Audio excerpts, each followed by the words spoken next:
Secret at Skull House. Secrets in Scrabble, Book 2. Written by Josh Lanyon. Narrated by Matt Haynes. Chapter 1. Murder is fun.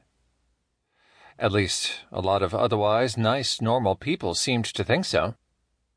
Having recently gone through the ghastly experience of finding a body in his bookshop, and of being suspected of murder, Ellery Page was less thrilled by the notion of violent death. He couldn't deny it was good for business, though. Something about the idea of murder in a mystery bookstore really captured people's imagination.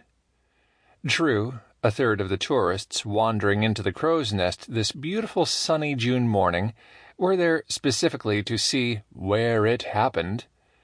But because they felt a little guilty for their ghoulishness, they almost always bought a couple of books before they left. So, while business wasn't booming, it had certainly picked up. Which was a good thing, because Ellery's screenwriting career was going nowhere fast. He glanced down again at the latest rejection letter from his agent.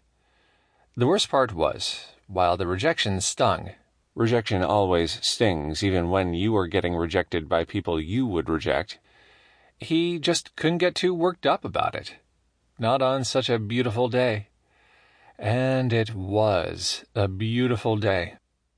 Like a painting by one of those 19th century artists who went in for seaside postcards of gentlemen in straw hats and striped one-piece bathing suits and ladies with... Well, frankly, Ellery was more interested in the gentlemen. Anyway, really nice weather. The sky was a soft and languid blue, swirled with clouds as filmy as smoke. The sand sparkled, the water sparkled, the sunlight sparkled. Brightly colored boats bobbed in the harbor, flags snapping in the sea breeze.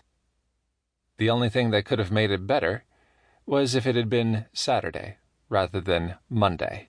The weekends meant more visitors to Buck Island, and more visitors meant more business, and Ellery was going to need more business, a lot more business, to keep the Crow's Nest sailing along.